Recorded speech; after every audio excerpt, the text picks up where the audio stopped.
Okay, so welcome back. Welcome back to Small Things Brought Together. My name is Robin Love, and we are in our third season of talking to artists about their creative process.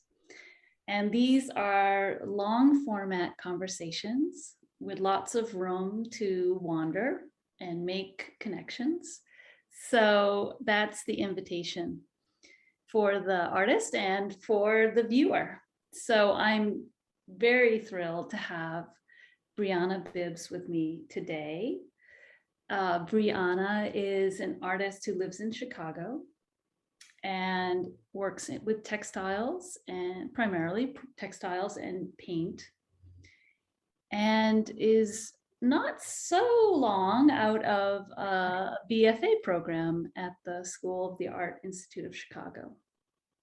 So yeah, as usual, I give a rather brief introduction, and then Bryana, would you like to add anything to that? Yeah, thanks, Robin, first and foremost for having me. I do appreciate it very much. Yeah, that's kind of it. I mean, it's interesting you say that because a lot of people say like I haven't been out of school for that long, and I do feel like I've been out of school for a while. I mean, I graduated in 2014, so for me it does feel like quite some time, but I guess it's not that long. But yeah, I think you summed it up in that introduction. So Yeah, and like I was saying before we got started, it's like really this isn't so much about you presenting your credentials, whatever that means, but really it's about like digging into the work. And just to say, I came across your work via Instagram. And I was trying to think where, but I think I am a follower of the Art Institute Fiber and Material Studies department. And I think they must have shared something and an image. And I was just like, okay, who is this? I must find out. So yeah, and then I was like, whoa, okay. So I'm gonna start the slideshow, and before I start gushing about how much I love your work. Thanks, then Robin. then everyone can see why. So let's see, I'll get it started. Yeah. So that's you. That is me. Yes, that is me. So I started with the project that is the journal project, the journal series. And I wasn't sure if this was actually the first work I saw, but in a way that hardly matters. What seemed to me more relevant was that it's a great example. I'm just going to speak a little bit of how I saw it, then you can tell me, what is really going on. But yeah, the way I saw it was you're using this very kind of I guess, sort of beautifully simple format of a loom. Is it even a cardboard loom? They actually started off that way. They started off being on a cardboard loom, and then I was like not stopping at all with weaving and like making these and journaling. So I ended up getting like a wooden frame loom that's obviously a little bit more sturdy, and was a little bit more longer than the cardboard looms. So yeah, that loom has been traveling with me at all times wherever I go. But yeah, these definitely did start out as being on cardboard looms. Yeah.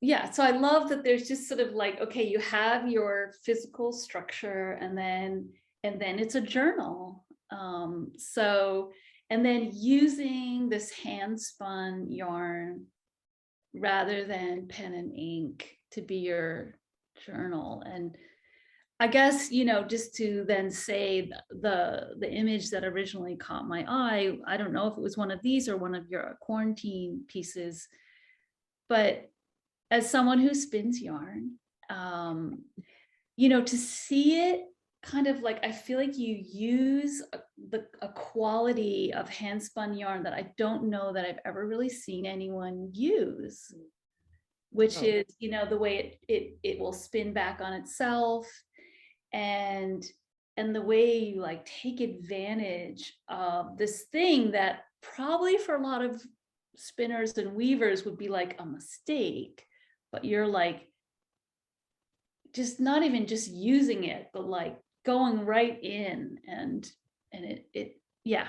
Anyway, yeah, I mean, everything that you said is very true and is very much kind of a part of this series. So these were the first three that I had done in the series. And this was immediately after the quarantine series, which most of that series obviously was during the shelter in place time. And then when I got called back to do some more kind of teaching artist work, that's when the quarantine series stopped. But I enjoyed making every day or making every other day.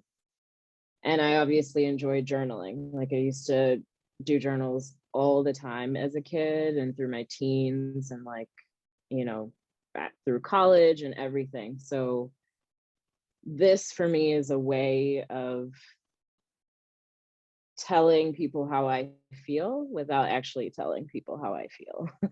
um, and yeah, there are so many mistakes in these, and the biggest one would be that overspun wool or any of the other fibers, like the one on the right at the bottom, that super colorful fiber is actually a recycled sari silk.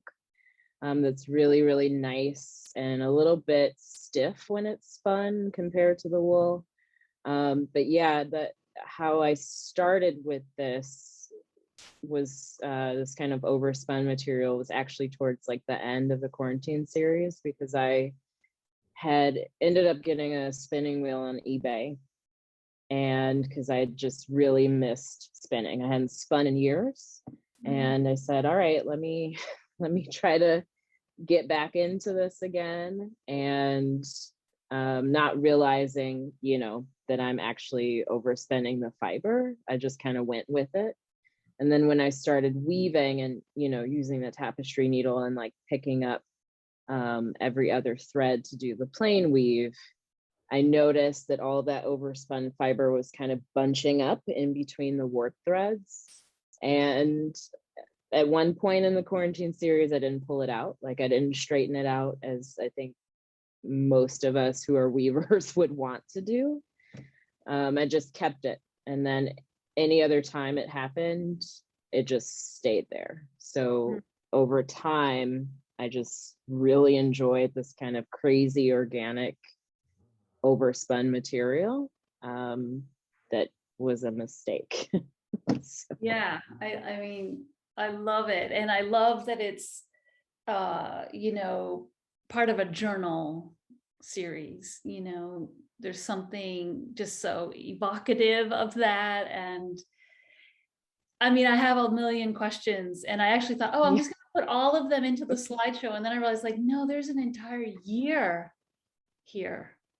So I guess my first question is, you had said something about like they're like every other day or so. Is that really like consistent? In the beginning, it was. Now, not so much.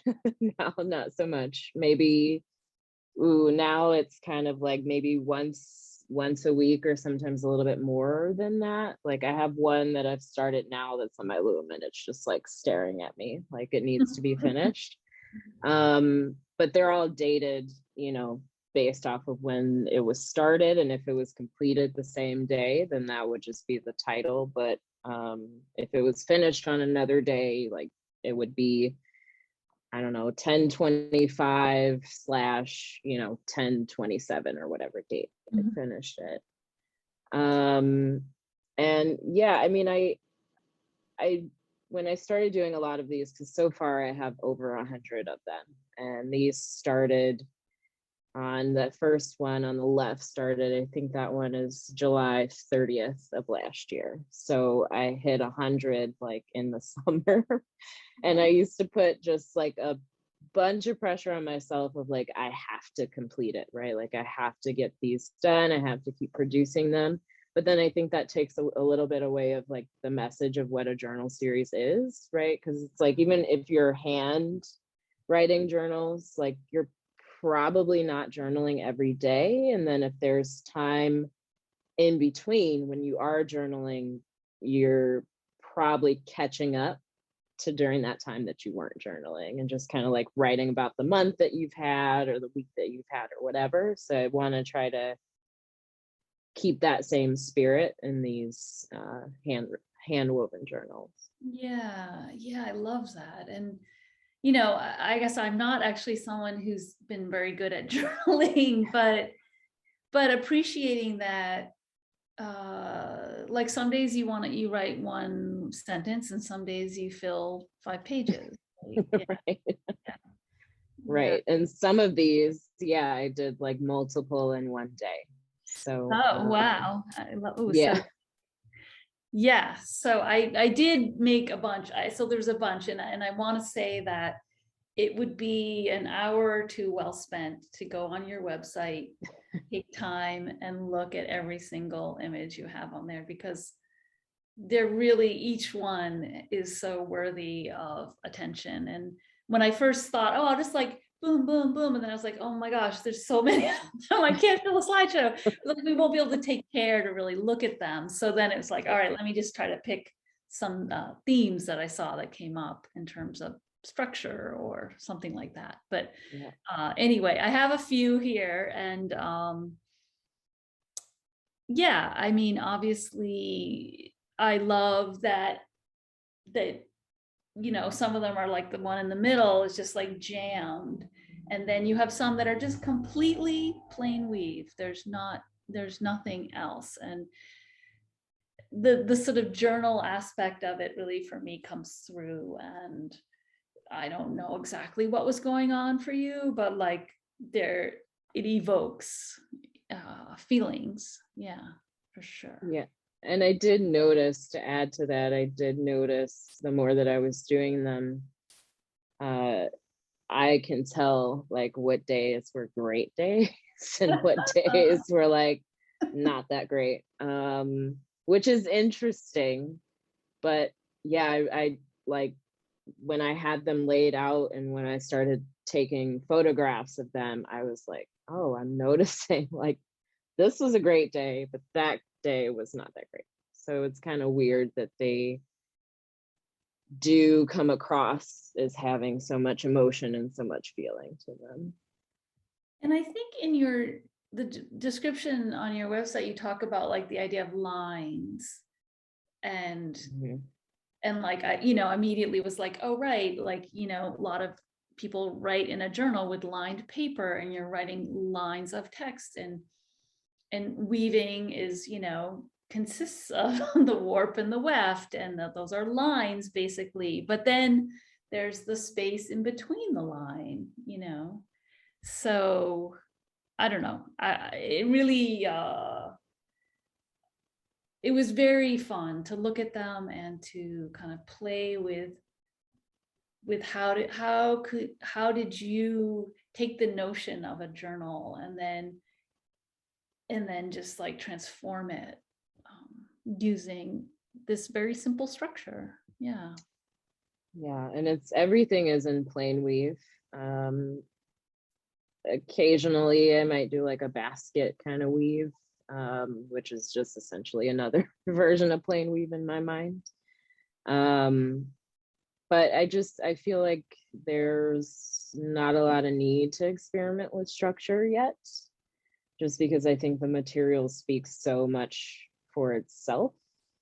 Especially the one on the left, like that kind of cotton candy material is another raw recycled sari silk, and then the white material in there is a degummed silk cocoon, which is really cool.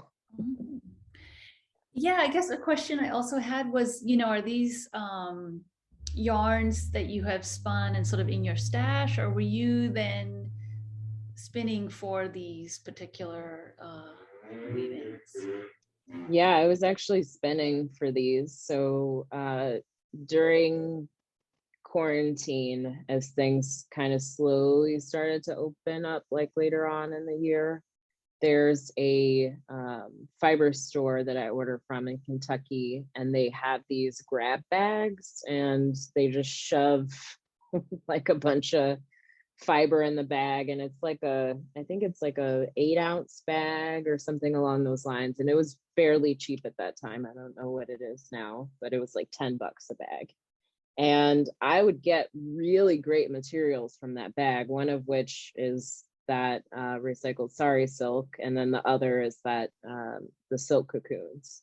And Mm. then occasionally they would throw things in there like camel hair, which is really expensive an ounce, and flax and different kind of materials. So whatever I had, I would just intuitively grab from that stash and run it through a drum carder, so I could get all those kind of like blended colors that you see a lot of in these pieces, and then I would go ahead and spin it. So there's no real thoughts about color or material in these. It's just whatever I have on hand at that time. Mhm. Mm. And in the one on the right, the sort of thicker, looks almost like hair. What is that? I believe that's flax. It's either flax or hemp. I had had a lot of that was raw and just kind of in that natural state. So I decided not to spin with it, although it is very, very nice to spin with. I just decided not to spin with it. So I just decided to just leave it in there as is. So I don't know if I actually even noticed this before very consciously, but you set up the warp each time with the same yarn in some way that you're using for the weft, it seems. Kind of. So it kind of depends. So typically how the process goes is a lot of these are made in my apartment. I do have a separate art studio that has my floor loom, but you know, these are fairly accessible and don't take up a lot of space, and neither does my spinning wheels. So I try to keep all of that here. But there is this like huge stash of wool that I have under my bed uh, that I pull out and, unzip the container that it's in, and just kind of like grab different colors, put it in the carder, spin it, and then put it on the ball winder. Mhm. And every ball of yarn that I have, like whatever the first one is, I'll weave with that one first. Whatever the second one I finished was, I'll weave with that second, third, fourth, so on and so forth. So you might see in some of them that, I was clearly finishing up one material, and then you'll see a little bit of that left, and then you'll see a whole nother material in the warp use the next time. And then sometimes what's in that warp might be my weft material. So it kind of depends, if that makes sense. Yeah, it does. Yeah.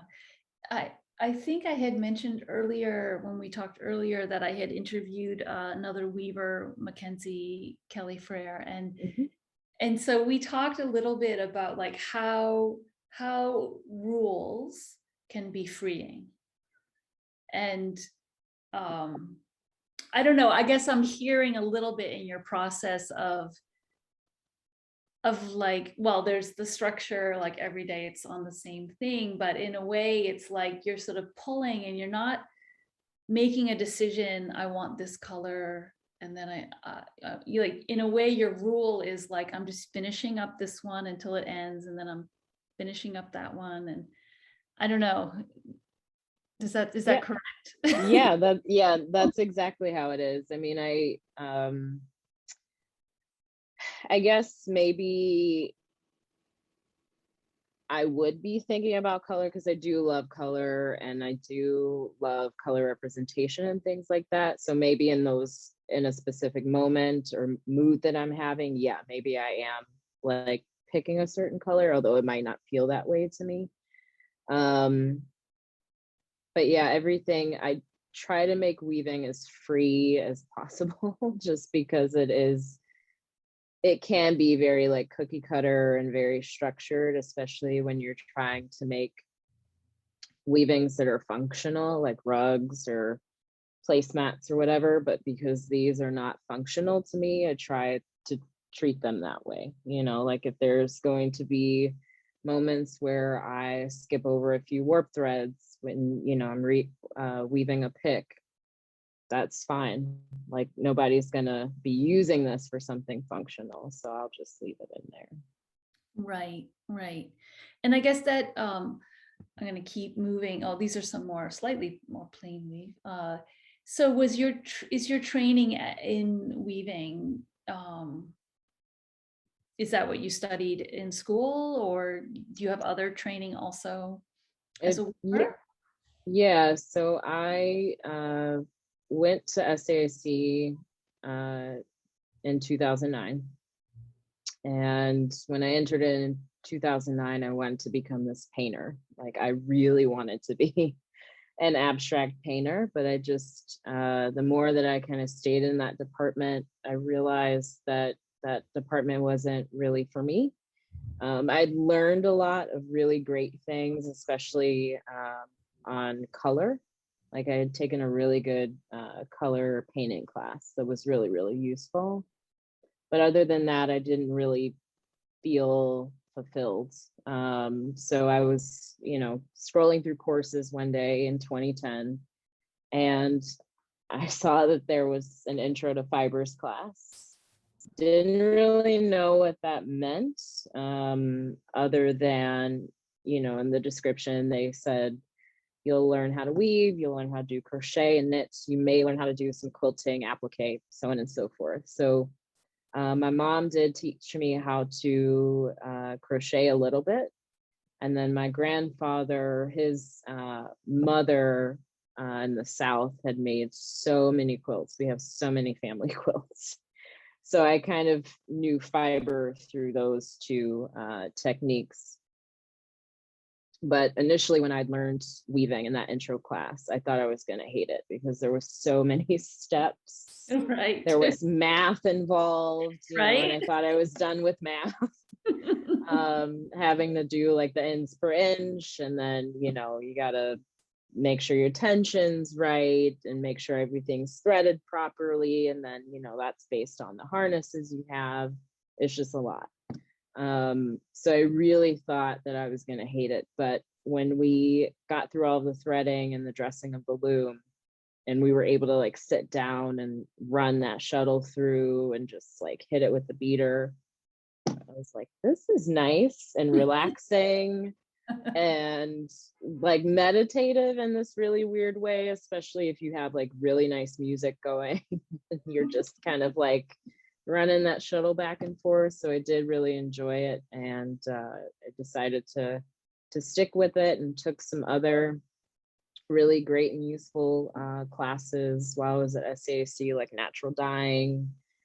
Took some other kind of advanced woven structure classes too. So yeah. Mm, mm. A reluctant weaver, but weaver nonetheless. Yeah, and I didn't think I would ever make weavings this small either. I always thought I would make, you know, kind of larger pieces, but I never thought I would do these smaller pieces. I love that when, you know, you surprise yourself. Yeah, and I think that kind of came from COVID too, you know, because I had actually quit my retail management job in 2019, holiday season. And, you know, because I realized, you know, why am I here?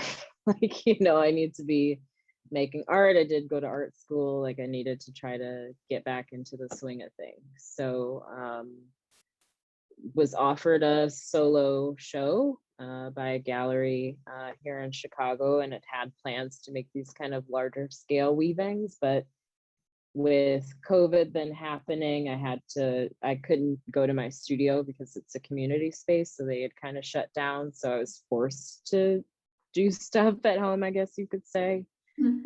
And lo and behold, here are these smaller weavings. So yeah, all right. Yeah, we're lucky that that happened somehow in a weird in a weird way. I like to use that word in the same Right. sentence, COVID. But, yeah. Okay, so then this is the quarantine series. This is actually still the journal series. Oh, okay. This is one of them. Because I was like, all right, when I started taking some of the detail shots, I thought I had hit quarantine, but maybe not. Yeah, I trust that you know your own work better than me. Yeah. Yeah. I mean, Yeah, these are incredible, really. thanks. For Thanks. Yeah, you could definitely see when I was going through my phases though. Like at one point I was like, I'm gonna order a bunch of like neon stuff. Yeah, this is like definitely that phase. Yeah, but I don't know. I feel these just resonate for me so much of spinning yarn like that I think is beautiful, and you know it's a one of a kind. You know, there'll never be another skein like this. And right. And then what the heck are you supposed to do with it? But like here it is, it's not just being its beautiful self, but like it's carrying all this other emotional weight in the best way, you know. So it's just really yeah. Yeah, that's true. It does make it super personal and super unique to have something that you've literally made from like the very beginning. Yeah.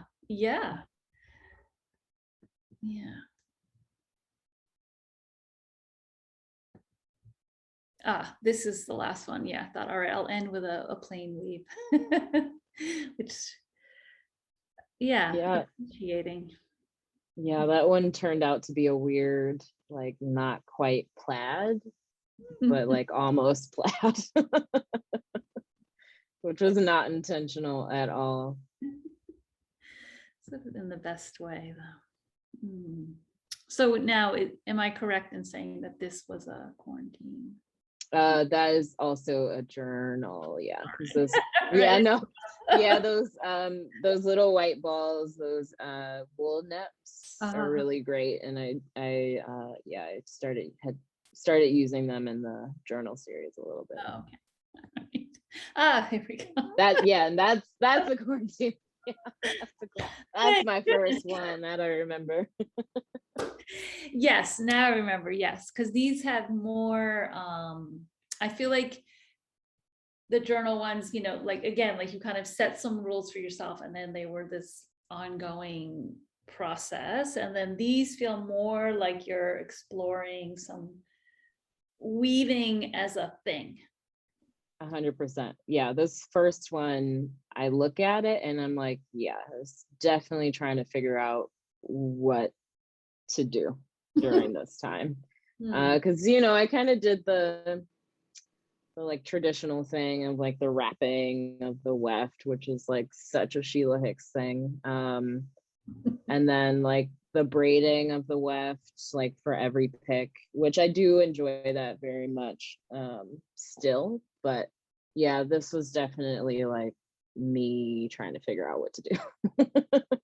Hey, it works for me. I don't know that I've ever seen the braided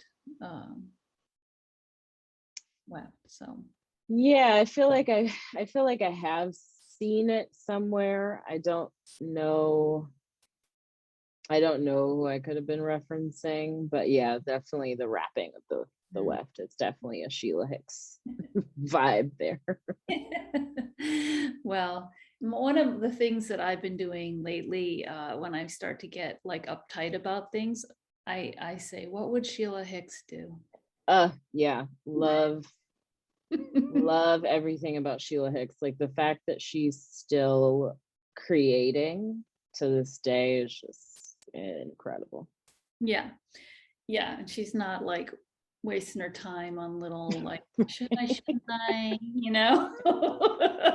Yeah, yeah. Yeah. Okay. Please talk about this one. Yes. So I went to my studio actually during this time, just to get a few things because I know that they were gonna shut down. They said that, they kind of wanted everybody out so that way they could clean and just make sure that COVID was not alive and well in that space. So this was actually done on a floor loom. I didn't want to include it in the quarantine series, although it was completed, during that time. So I decided to anyway, but these are actually pipe cleaners and the warp was left over from a previous project I had been working on. So I decided not to waste it. And I had all of these pipe cleaners from a project that is very much unfinished, but I had started working on, and these were kind of some colors that I wasn't using, and yeah, decided to weave with them. And people are surprised when I say that they're pipe cleaners, just because they don't look like it. But yeah, it's really nice to kind of bend them because it becomes this kind of sculptural element at times. So yeah. Yeah, I feel like there's lots of potential there. I mean, this alone beautiful, but also like, ooh, interesting. Yeah. Yeah. Yeah, this one. I was bored and was cleaning my house.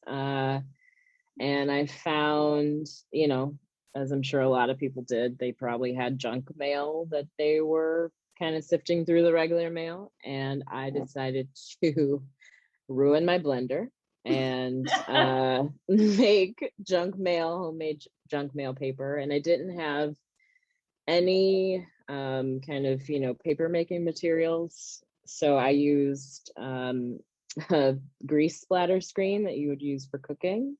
Oh, yeah. And spread out the pulp on that and just, used a bunch of towels to like try to get as much moisture out of it as possible. And then, there's also some drawing chalk in there as well. So I really ruined my blender, by the way. Which is how all those colors came out to be, with the exception of the brown, because that's actually from a paper towel roll, the cardboard on the inside. But yeah, so I took all that pulp, got the moisture out on the grease splatter screen, put a hair dryer to it, which took forever. And yeah, that's how this came about. So yeah, this really showed my boredom during that time. Well, it is the best looking junk mail I've ever seen. Thanks. Yeah, my blender didn't think so. Yeah. Man, I ruined my blender, like completely ruined it. Luckily it wasn't like an expensive, like over the top blender, so I could replace it no problem. But yeah, I was pleasantly surprised with the process that I used, and it stayed. Obviously it's probably not paper that you would use to like, make a card or anything out of, because it's not super flat, but yeah, it was flat enough to weave with. So yeah, no, and now when you say about the grease splatter, I see you see the curve. Yeah. That makes sense now. Yeah, especially in that bottom purple one. Yeah, that's yeah, little curve there. Well, in here, yeah. This one I enjoy a lot because I was thinking about ways to hide the warp a little bit.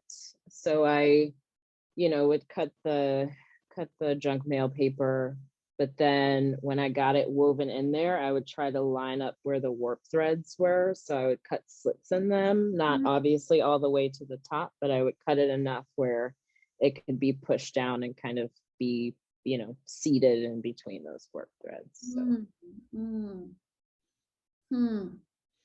Yeah. I want to say it's a little like teeth. It is a little like teeth, yeah.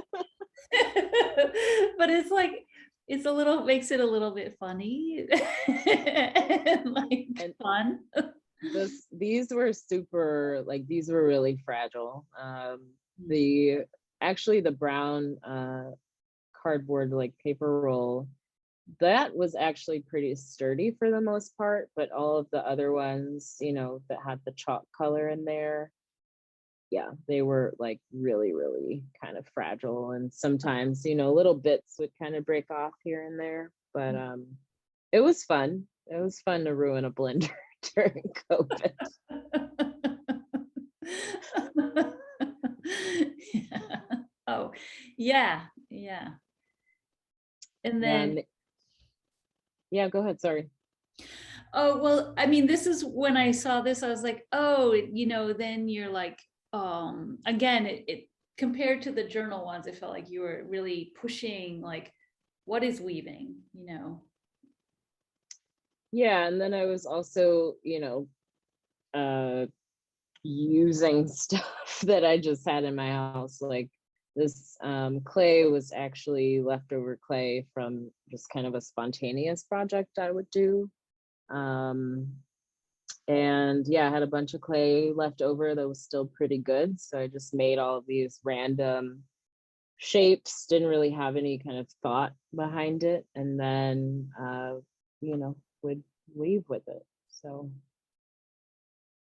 Mm, yeah. Again, like I highly recommend going to your website and looking at all of them. I tried to pick out sort of like, okay, there were clearly some like series going on and sort of, including a representative. yeah, I was literally just trying everything that I possibly could. But oddly enough, like, still sticking with plain weave. Like, all of these are still, plain weave. Yeah. I think actually having that as a no, rule sounds a bit harsh, but as a structure, then I don't know. Again, it comes back to that idea of like within a structure, you can then be super free. Hmm. Yeah. Speaking of Yeah. Yeah, and this one was just some old polyester kind of synthetic fiber that I'd had left over from a weaving workshop that I'd done early 2020 before lockdown happened. Yeah, and I guess as I'm sure you know that there can be a kind of preciousness of materials in fiber communities. And Hmm. I love that you don't have that. Yeah, Not I my don't. polyester. Yeah, I mean, I even, as a teaching artist, I always tell people that participate in my workshops, like, bring everything, right? Like, I obviously, the spaces that I do them in, we supply the kind of basic yarns and stuff like that, but I always try to encourage people to bring old shirts, ties, whatever. I mean, people have even more recently have woven with like unused masks that they have, which has been really great to see in workshops. Just because it kind of shows the time that we're currently in still. But yeah, I just think literally every material can be used. Yeah. Yeah, I love that. So do you teach, do you have like a regular teaching gig or are you like a freelance? Yeah, mostly freelance, contracted. I've been lucky enough to have people support me multiple times and want to bring me back into their spaces to do workshops. So that's been really great, and obviously, super helpful. But yeah, no, like, kind of higher education or anything like that. Mhm. Yeah. Yeah.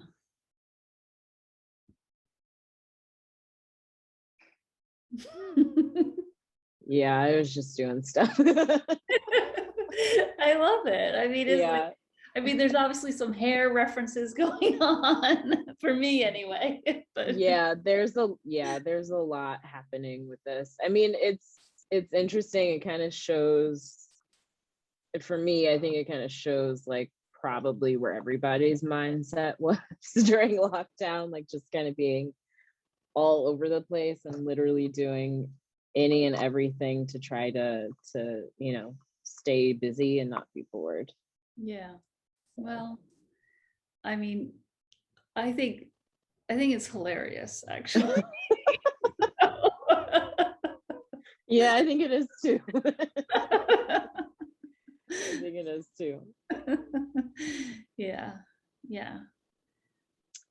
Yeah, and this is when I started with the spinning wheel. I had still had all of these materials like acrylic yarns and stuff like that I wanted to use, but I wanted to try plying again, just plying different materials together. Hmm. So that's what this one is. I mean, for me, like again, I'm not a weaver, so like it's a foreign country for me, and but I feel like there's a fearlessness in these. Hmm. It could be. It could be. Yeah, because a lot had happened over the course of like 2 or 3 years.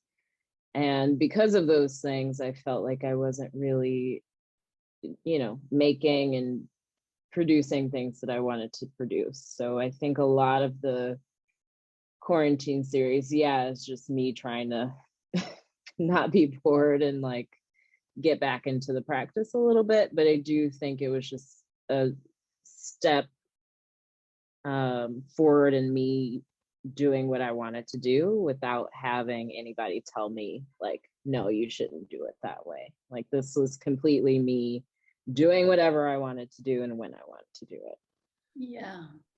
Yes, and more of that, please. Yes. it. Yes. Yeah.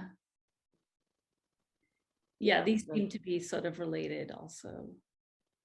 Yeah, and what's interesting about these two is that kind of overspun or overplied in this case, being kind of caught in between the warp threads, like because this yarn is so thick, it obviously kind of got caught on the sides versus like the journal series stuff, because it's a little bit thinner, you can still pull it through the warp fairly easily because it's not as thick. But yeah, these kind of sprung out on the sides a little bit.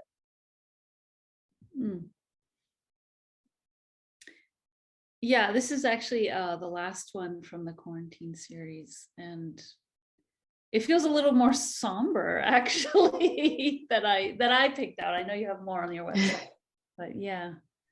Yeah, this one I think was nearing the end because I know I had done 51 weavings from March to mid-July of last year. So yeah, this one I remember was actually, the warp was actually not spun by me. It was like a store-bought hemp material. And then obviously the weft, the weft was spun by me, which I think is a variety of the sari silk still, and then I think there's a little bit of wool in there too. Yeah.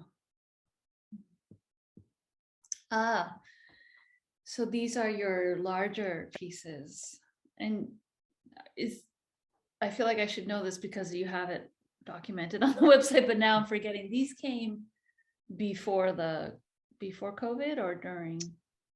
Yeah. This one came, yeah, before COVID happened. This was done for the Evanston Art Center in Evanston, Illinois, which is where I am a teaching artist, and we were doing a faculty exhibition. And this was a little bit right before I think I had left my retail job. And I wanted to make something, within the dimensions that they gave us, which was 3 feet by 3 feet. So this is literally 3 feet by 3 feet. Except for that little thread at the bottom right. I like tried to get a little bit longer in there. So yeah, that actually is intentional. But anyway, yeah, I believe it or not had made this on a cardboard loom, and just pieced them together to What? make one bigger piece. Yeah. I find that hard to believe. Yeah. Yes. Whoa. Yes. So this piece is called That Bad Space, which is just about my past traumas and mental health and all of that fun stuff. And yeah, I wanted to make a piece about that. And I only had a 13 by 13 inch cardboard loom. So I said, all right, I'll try to, figure this out. And I sat and watched Netflix a whole bunch. And this technique specifically is called Raya, which is or they're sometimes called Geort knots, which is like a Scandinavian pile technique. So you're literally just doing knots a bunch of times around 2 warp threads. And then, making these strands individually. So this is just a variety of black yarns and other materials that I had at Michael's, which is not too far from my apartment. And every time I thought I had enough yarn, I did not have enough yarn. So yeah, Michael's was probably really happy that I kept coming back from time to time, because I would always think I had enough yarn, but I never Yeah. did. Yeah. I feel like I've been there. Even the Michael's part. Yeah. Yeah. Wow. Wow. So yeah, and then I, like I said, I pieced, there's 7 of them. There's 2 at the top, 3 in the middle, and then 2 at the bottom. Wow. So I pieced each of those squares together, and then, in my studio, I had, put them all on my wall to make sure I like the arrangement, and then did some hair trimming, which is what it felt like, because I had like a bunch of yarn like all on the floor, and added some extra elements in there, like that wool roving that's kind of coming out, or those longer acrylic yarn pieces that are coming out into there, because I felt like it was a little too much like a rug. So I wanted to add some extra elements in there to try to not make it feel like that. Well, it definitely has hair-like qualities, especially the roving part. Mm-hmm. Yeah. For sure. Yeah. Yeah, it's a really powerful piece in my Thank you. Yeah. Thank you.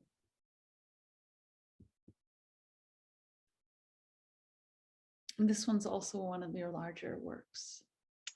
Yeah, this one I just had shown for a residency that I'm in, Chicago Artists Coalition Hatch residency, which is about 1.5 years long. So we started the residency in January of this year, and then it goes until I think April of next year.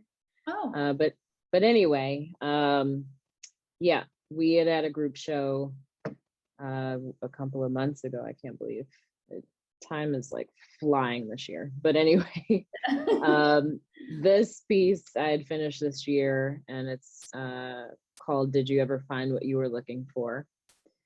And I had earlier in the year, I'd already known what I had wanted to do. And I knew what colors I wanted to use, which these larger pieces, I kind of consider them to be chapters. Like they're just kind of reflections of different things that I've gone through in the past, or things that I just kind of want to talk about in my work. So every color in this piece has a specific meaning for me. And I try not to tell viewers, like sometimes people ask like, oh, what does this color mean? And I try not to tell them, just because, whatever you feel with that piece, I want you to have that feeling. Yeah. But yeah, this was like 12 or 13 pounds of wool that I had to hand card and then spin. So that took some time. Yeah. And then I had made kind of this 2x4 frame loom that had nails at the top and the bottom, and just went away in my studio with my tiny little 6-inch tapestry needle, and just kept going. I think this piece is like roughly 64 inches tall and like 42 inches wide. Wow. There's other materials in there too, like those kind of squiggly lines you see, those are pipe cleaners. Okay. And then a little bit at the bottom left, like a little bit above that, those white pipe cleaners, you'll see some like yellow and green. That's actually dried acrylic paint. Oh, That's so you woven in there painted too. the warp? No, it's just paint. It's just dried paint. Yep. Oh, man. Yeah. Yeah, it's kind of like a paint peel. So you put the paint on a flat surface, let it do its thing and dry, and then it becomes this like really nice flexible material. And then what's also really cool too is you don't really know how the paint is gonna kind of move overnight. Yeah. So I cut those up and then wove with those as well. Oh, interesting. I mean, this is definitely a time where I feel like this piece in person must have its own experience. Like we can't really feel it, with the photograph. I'm just imagining like that because it's coming, it has a presence, Yeah, there's a lot going on in it. When I had shown it, which I understand, there's still a lot of hesitancy towards touching things because, pandemic is not quite over. But a few people occasionally, which was totally fine, they would kind of lift things up and kind of explore, around, which was encouraged. So yeah, there's like different things to look at in that piece. And do you feel like you mentioned it as like a chapter? So like to kind of bring it back to the journaling idea, like because it's larger, it's like a collection, or is that not what you mean? Yeah, that's exactly what I mean.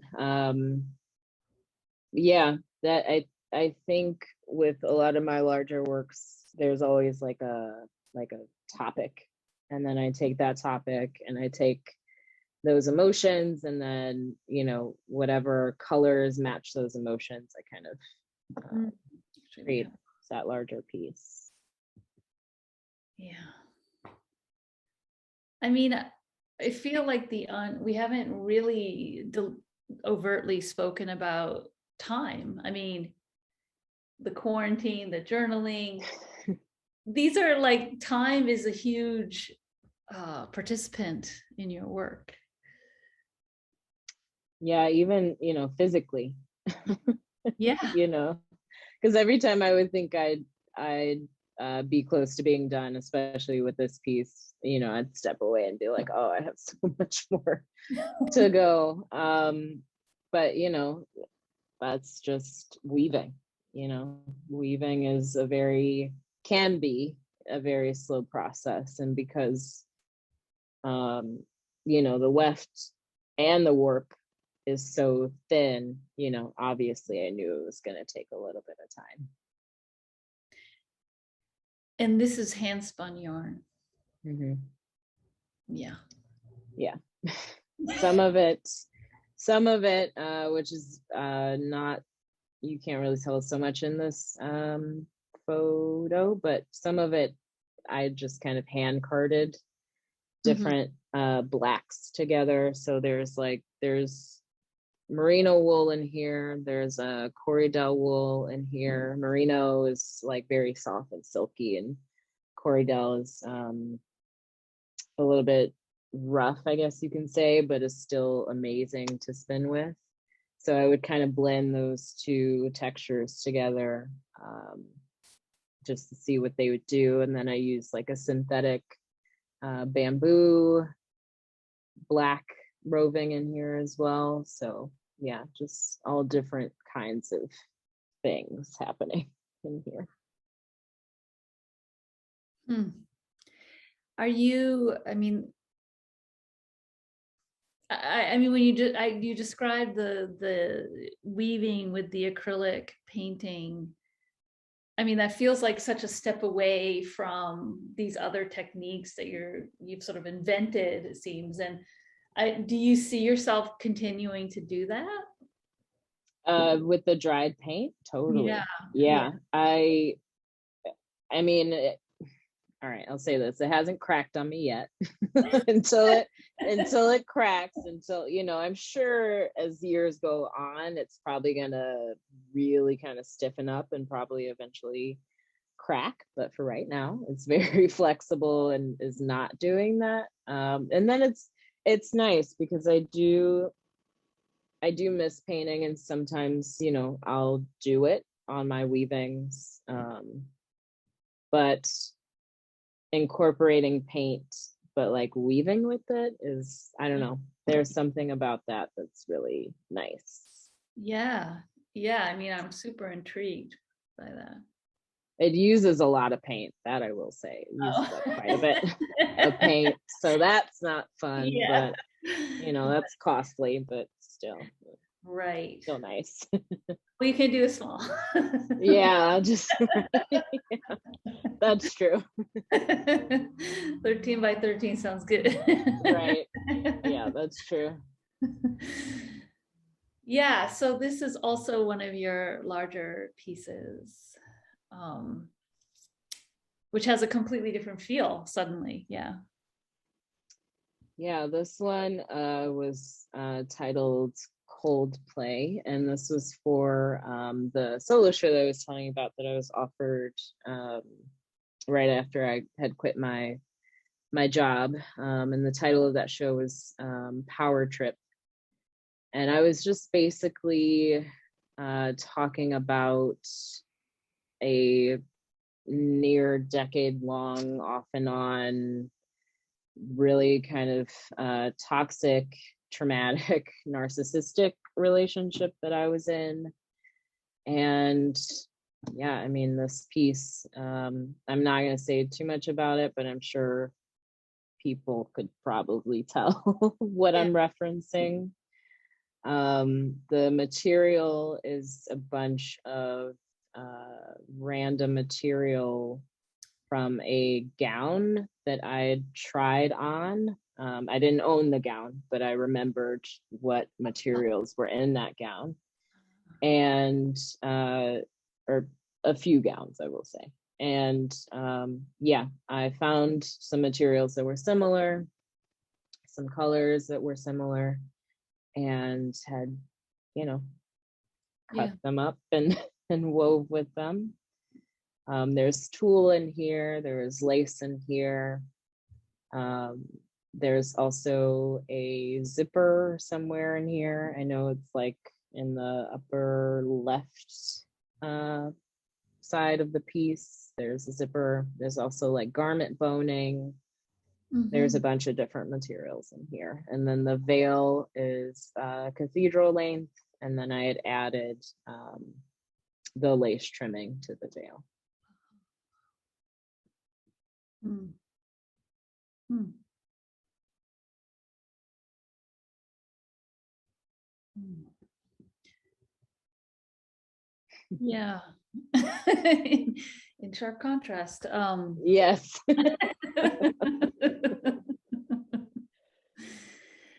Hmm. Well, I think I have one more slide after this one, which is your work with survivors of domestic violence. Yes.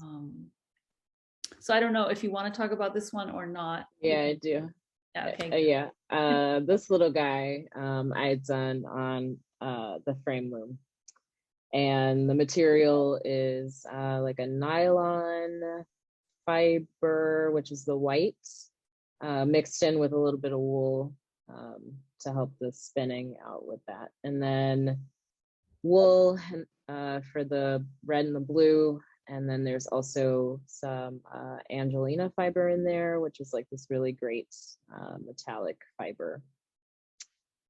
And this piece was made for the Design Museum of Chicago and the City of Chicago's vaccination campaign to try to get people vaccinated. So the Design Museum of Chicago, who's been so supportive of me and so great, they asked me to be a part of this artist vaccination campaign and said, do whatever you want.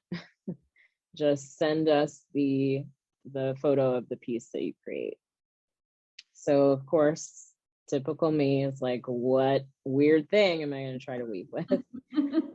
So, you know, Band-Aids is something that I think everybody kind of associates with COVID at this point, you know, in terms of getting vaccinated. So I remembered that Band-Aid had came out with these skin tone bandages, and I didn't want them to all be one color because I thought that would be a little bit boring. But the skin tone Band-Aids, I think, really turned out nicely, in my opinion, which I might be a little biased because it's my work. But Yeah. but you know, I think I don't know, I think it turned out to be really nice, and I think it also shows that like everybody can get vaccinated, right? Like we're all literally all in this together. So yeah. It's like the most hopeful piece of American art I've seen. Oh, thanks. Yeah, I mean, it's when, you know, to be honest, I was a little nervous to put it out on Instagram and to send it to them because I might be making this up, but I do remember when Band-Aid came out with these skin tone Band-Aids, everybody was kind of not thrilled about them. So I wasn't sure if people would have that same reaction, you know, however many years later. But seems like a lot of people enjoyed it, and the Design Museum of Chicago is happy. So that's all that matters for me. That's all that matters for me. So. Yeah, no, I think it's great. It's wonderful. Thank you. I didn't know the whole backstory about the vaccine piece. So even better. Yeah. Yeah, I don't know. I kind of wish it was bigger because it is very small, but yeah, I'd be curious to like do one bigger, like a ton of Band-Aids. Yeah. You have to get them to sponsor you, the Band-Aid You know, right? That's true. That's true. If anybody in Band-Aid is watching. Yeah. Right? Yeah, that would be really cool. Might be worth an email with some photos. That's true. That's true. Like, right. Have this in your corporate offices, you know? So if you send me 1,000 Band-Aids. Oh man, I don't know how many Band-Aids I ordered for this. I mean, it is small, but I had used up quite a bit because some of them are like, you know, smaller, obviously, and then some of them are really big. But yeah. It's an idea. It's an idea. That's true. That is very true. Yeah, so this is the last slide, which is a project that you initiated. Mm-hmm. Yeah. Yeah. So that trauma that I'd gone through was domestic violence, and I didn't really know other than things at times being physical. Outside of that, I didn't really know that that's what it was in its entirety. I think people who go through this kind of trauma typically think that it's just physical, but it's so much more than that. So after the relationship that I had with that person ended in early 2019, I as months went on with like me trying to heal from like the last 10 years of my life, I was thinking about ways to do this because I was doing weaving workshops at the Art Institute of Chicago and at other spaces, or was planning on doing a weaving workshop at the Art Institute of Chicago for an exhibition that was early 2020. But anyway, I wanted to get not just women, but just survivors in general together to talk about our experiences and to also make art at the same time.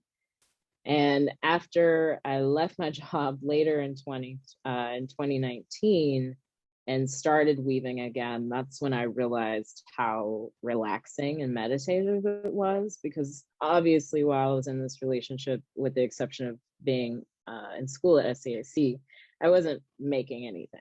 And if I was making something, it was something very small or was great to do in that moment, but like really didn't mean much to me.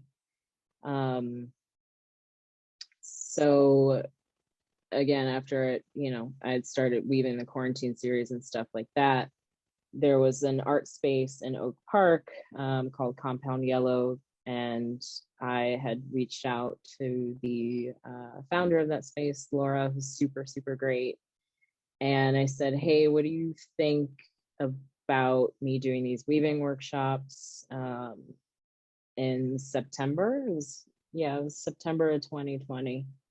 And she said, yeah, sure, why not? Like, let's give it a try. And I wasn't sure if anybody was going to come because, September of 2020, like we were going through a lot. But Yeah. we only set the participant limit to be 5 people. And I put it out on Instagram with, this caption of me being incredibly vulnerable about my experience with domestic violence. And I just, talked a little bit about what the mission of this workshop was, and, if anybody had any questions to message me or email me or whatever. And right away, like 4 people signed up.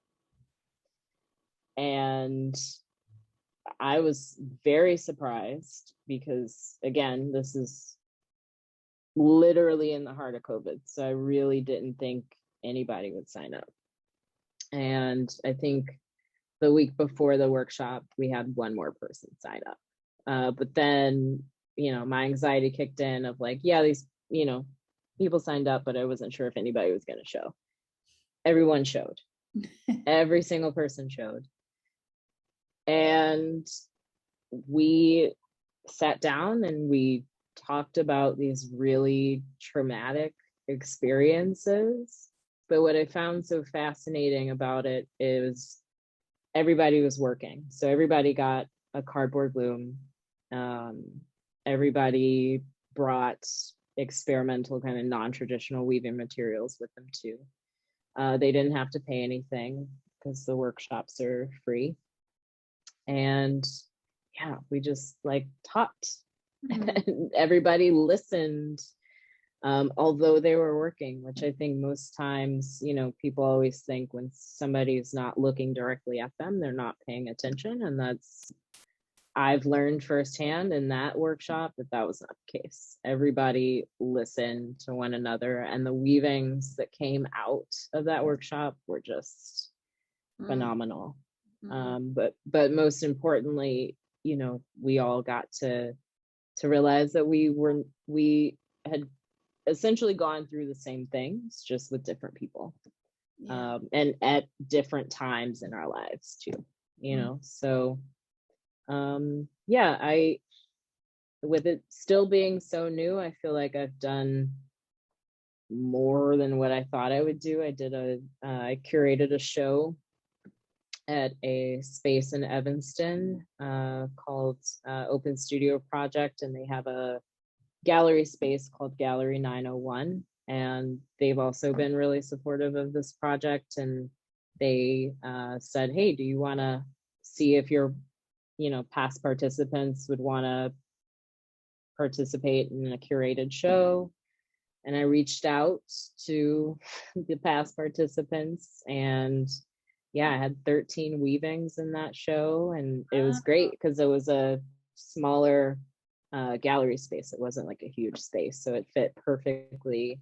And then I'd asked everybody if they wanted to title their work, and then if they wanted to incorporate some kind of short story about how they've healed from their experience, or if they even have healed and what kind of journey they've gone on. So it's been, yeah, that was a very powerful show. It sounds like it. Yeah.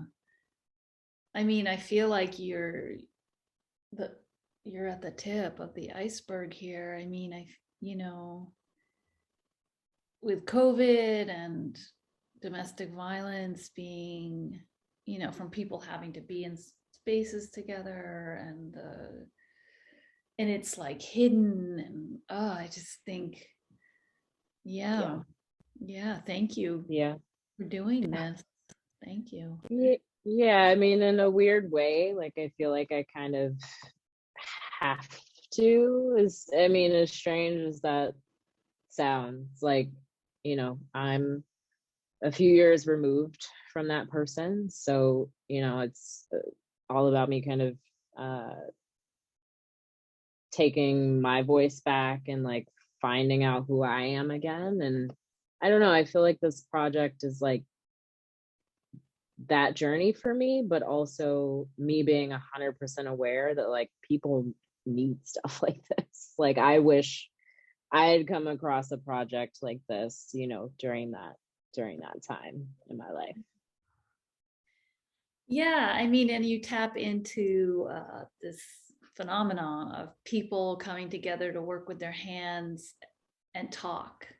And like you said, there's like, maybe to the outsider, it looks like people are busy and not listening, but there's something about when people are actually using their hands, they're almost listening better, I think. Yeah, I was really fascinated by that, and continue to be. I mean, the one at Compound Yellow in September 2020 wasn't, my only workshop. I'd been doing them up until last month. And what's also really great is like I've been trying to connect with other kind of community art spaces and try to host them there, which has been really successful so far. So yeah, it every single one, people are always surprised at the weavings they make, because most of them have never woven before, and then they're surprised that just having a conversation can just be really meaningful, right? Like just saying this is what I've gone through, and just to hear somebody else say, oh yeah, I've gone through that too, like that can be a powerful thing. Absolutely. Yeah. Yeah. Yeah. Yeah. And I mean, you're holding space for all of it. So it's really beautiful. Mm. Yeah, Mm. trying to. It's always really, the first workshop was very hard because I didn't, you don't know what you're gonna hear, you Exactly. know. Yeah. um and a lot of things were really hard to hear, but the most important thing is that I'm respectful and treat people how I want to be treated, and I expect the same from them. And Yeah. what more can you ask? And like you say, being in a group of people with some, sense of similar experience, like you say, that's a very powerful experience, very healing, I think. Yeah. Yeah, and especially too, since we're all strangers to one another, and we all respect each other's stories by not sharing them with other people. I think that is very telling. Yeah. And really great. Yeah. Yeah, thank you for doing this work. Yeah, of course. All right, I'm gonna stop the share. Yeah, and thank you for sharing all of your work. Oh yeah. Yeah, I feel like we could talk forever, but we won't. Yeah, we easily could have continued talking very easily. So but Yeah. thank you for showing my work and sharing my work on this platform. Well, it's my pleasure and my honor to do that. Yeah. And is there anything else before we close that you'd want to let people know about, or? I have shows coming up Okay, that I yeah. don't know if I can announce fully in detail yet, because I don't think they're like public yet. Okay. I think one of them is one in Stay tuned. yeah, one in Cleveland I think is on the website, but I'm not gonna say it yet. But that'll be in April, and then for the residency that I'm in with Chicago Artists Coalition, we'll have 2-person exhibitions coming up, and that one will be in May. So Good. So you're yeah, towards it. All right. Well, hang tight. I'm just gonna say thank you again, and yeah, I really appreciate all that you shared. yeah. Thank you, Robin.